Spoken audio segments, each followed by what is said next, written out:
Guys, we're working on a 2010 Dodge Charger. Now this one's the V6 automatic transmission. We'll be changing out transmission cooler lines today. And you can see here, I'm just putting some green tape over these transmission cooler line ends because I don't want any dirt and grease getting inside of them when I'm finagling them into place. Sometimes the ends scrape on the body and there's a bunch of grease on there, and we really don't want it getting in the lines. So you can see there's little black caps. They look like this. And what we're gonna do to start is basically just pop those off, and I'll show you what's in behind, but there's a little clip and we have to pop those out in order to remove our lines. Now, here's the lines. Part number 55038150AB. It's called a tube. And you're also gonna need some transmission fluid as well. I'll get you a spec on that in a minute. Hopefully we don't lose any more than 2 liters because I only have 2 liters here. And I think the first thing, what I'm gonna probably do, you know, like popping those little caps off, but I'm probably gonna cut the lines in half too for removal. Just gonna make things that much easier to get them out because they're going in the garbage anyways. So there's no sense in trying to wrestle them out when you can just cut them into pieces. All right, so there's a little cap. We just pop it off, slide it down the line so it's out of the road.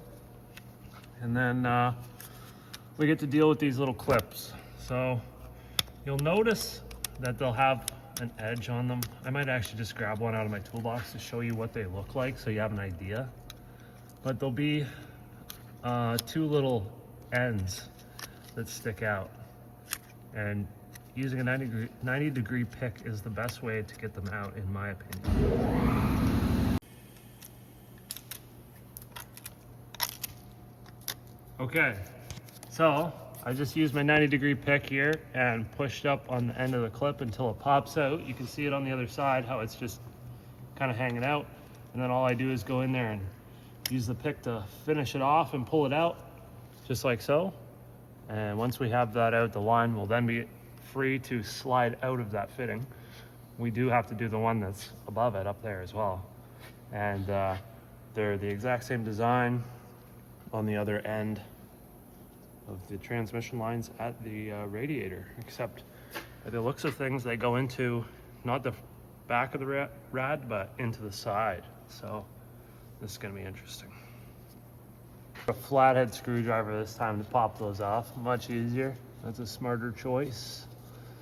And now we need to locate the ends of that clip by just sliding around with our trusty pick.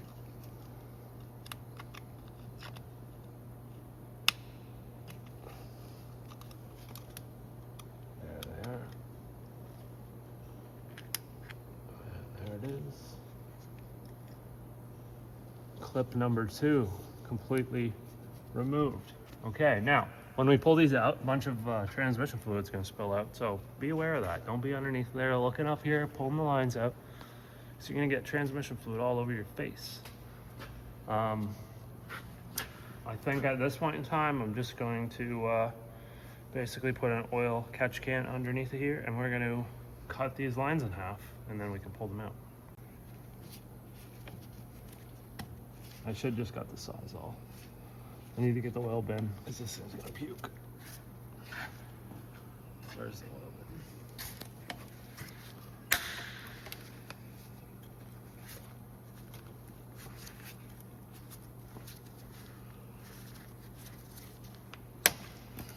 Those snap-on bolt cutters are sweet. They chop through a lot of stuff. Okay, so now that we have these cut, I like to just wiggle them back and forth like this and make sure they're free, which this one feels like it's pretty free. And then we just pull out while twisting. Boom, just like that. Now, we are gonna lose a little bit of fluid. Okay, that's no problem. And we'll pull the top one out. Just like that. Now we're ready to take the other portion of it out. There's a mount located up here, secured by a 13mm bolt that holds the air conditioning compressor on. Now, this bolt is fairly long, so we're gonna, I guess, try to remove it and see if it comes out. Does our new lines come with that clamp on it? So we are gonna just try to take that bolt out then and see if it comes out. All right, we just stuffed a little rubber plug in there just to keep the fluid in. All right, I'm just feeling out this bolt, making sure it's not gonna be seized in there and snap off, and it is turning nicely. So we're just gonna get this thing out. So that's good. Okay, so now that that's out of the road, it's bent a little bit. Oh, guess we got to lower this car down and take the other end out of the rad now. All right, we're actually just going to chop the little bit that's left here off, and that's just going to buy us some room for when we go to pull these out.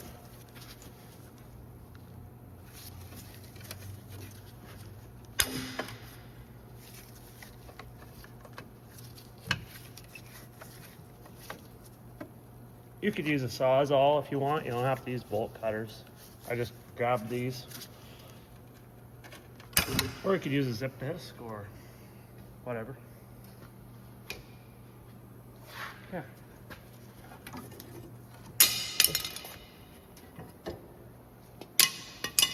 Well, let's lower this thing down.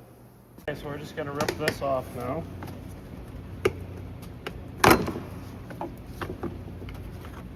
It's actually a pretty nice design, just some little clips, as long as they're not rotted out, which those ones are going to be soon in a few years. Okay, now, okay guys, we just removed the air box. So in order to do that, you just pull this PCV hose off, and then you take this bolt out here. It's a 10mm bolt.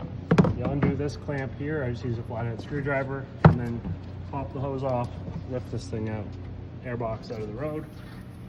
Now, our transmission cooler lines run back in here to about this location and curve around, and they go in to this here, this cooler.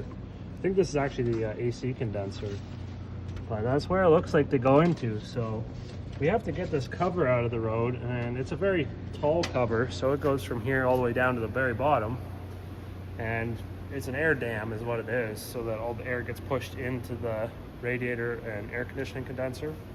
So we need to move that out of the way, and it looks like we can undo the top clip right here. There's just a little push pin that slides out, but as far as the bottom goes, we may need to take that big plastic shield off underneath in order to do that. So let's just see here. Oh, not too bad. Look, they're right there.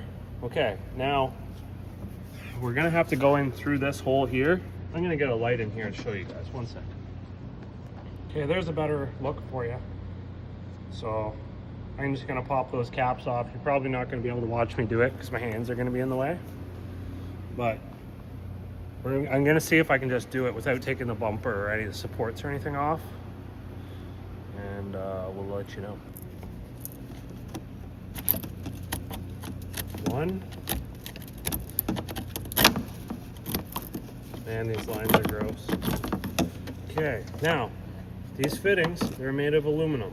And a lot of times, if you live in a salty, crusty climate, the aluminum corrodes, and that stainless steel clip gets stuck in there. So I'm gonna try to use my long 90-degree pick to fish those out of there. I'm gonna take the top fitting out, and then I'll be able to access the bottom one and do the bottom one next.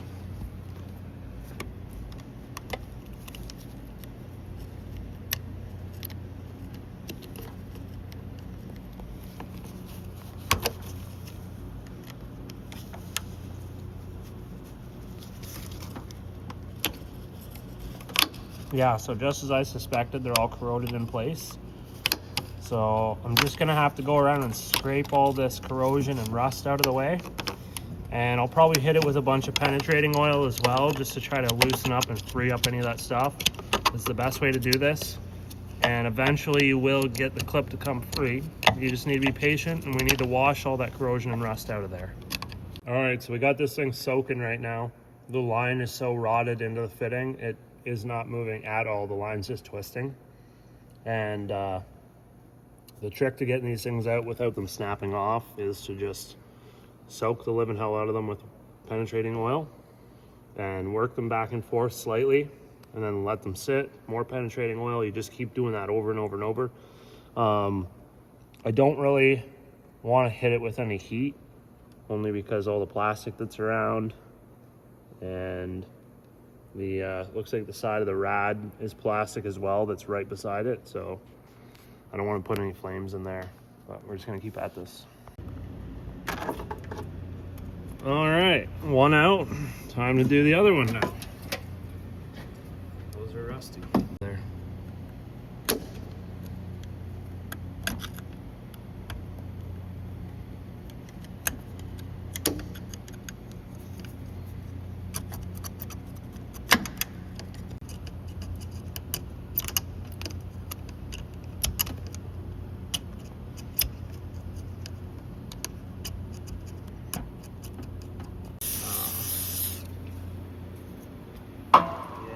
I wish everything just came apart the way it was supposed to. Okay, so you shouldn't have to do this, but we had to remove the front fascia. And the reason we needed to remove it was because we can't get this clip out. These fittings here are made of aluminum and the line is steel. And what happens over time is the aluminum corrodes and it encases this stainless steel clip here to the point that it almost petrifies or fossilizes in place. You can no longer get that clip out. It's frozen in place. So I had my pick and I was digging and digging and digging and trying to scrape all the corrosion off to free this thing up, but I just can't get it out. So seeing as the little tabs of the clip are located on the bottom, I just really couldn't do anything. So I had to remove the fascia in order to get better access to this so I can continue to scrape this thing for another 30 minutes and finally get the clip out. Hopefully, I know the line is going to be frozen in the fitting, but hopefully we can successfully remove that and then clean everything up and continue. But hopefully you don't have to.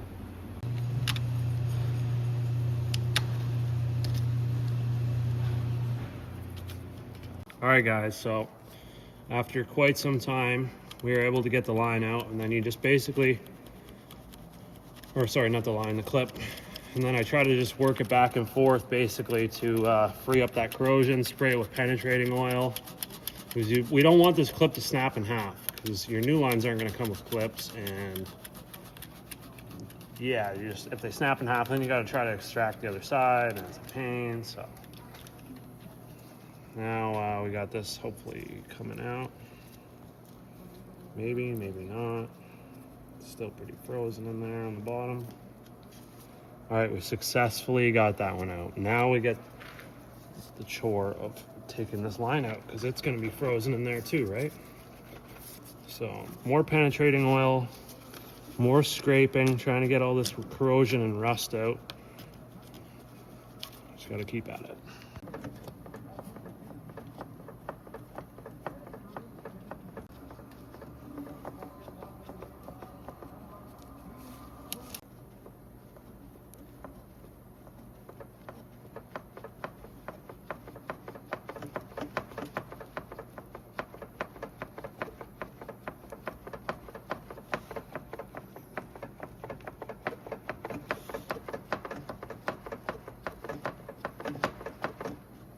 Just bend in the pipe.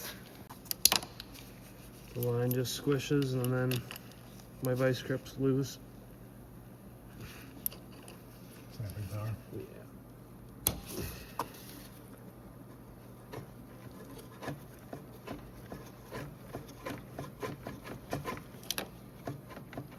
Yeah, it's just gonna break off flush now. Yep, it did.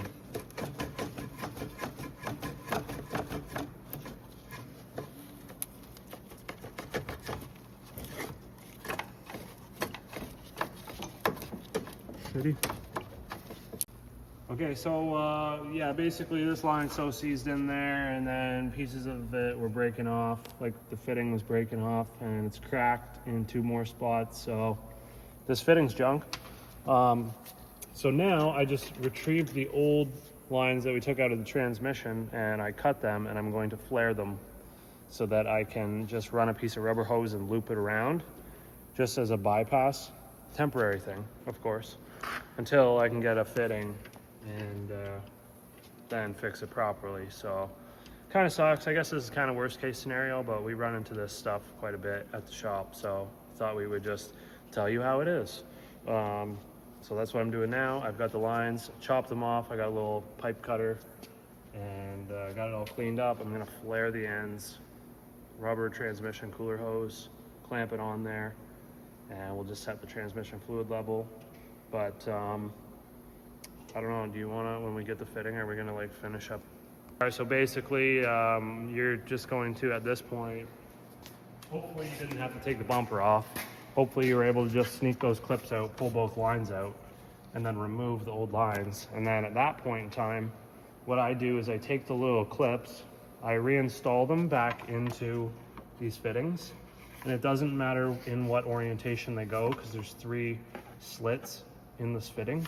So you put them in, and then, so you just take this, and all I do is these 2 tips here, I go on either sides of the hole. Sorry, my fingers are gonna be kind of in the way. But there, you see how it's like now spreading open when I push it? And then it snaps into place. So once the spring clip is in there, this is designed where it's got a taper on it that you can just literally shove the line in. I'm not gonna push it in there because it's all gross in there, but you can just push the line in and the clip will spread open, and then it'll snap over the flat edge and lock the line in place. So they're meant to go together really easy, but getting them apart's the tough part. So once you get your new lines weaved up in there, you just plug them in, and then it's as simple as plugging, clean up the old fittings on the transmission side, put your clips in, plug those in, put that big bolt in the air conditioning compressor where the mount is, and you just basically make sure your transmission fluid level is set properly. That's pretty much all there is to it. So, I mean, hopefully you get some value out of this video, because we just spent a bunch of time messing around, but that's the way it goes. So if you have any questions, throw them in the comments. Give the video a thumbs up if you found it to be somewhat helpful, and don't forget to subscribe. We'll see you in the next one. And then we just stick this in there like this. Boop. And that's it. We're just gonna zip tie this up somewhere out of the road so it's not gonna get squished by anything. Probably feed it up in here. Zip tie her down and out of the road. Good to go. These little plastic clips, also I forgot to put these on, so I'm just gonna pop those lines back out and stick these on, but these need to go on as well, and they just snap on over where the little metal clips are, and it's sort of a added security to keep the metal retaining clip from spreading and that line possibly coming out. So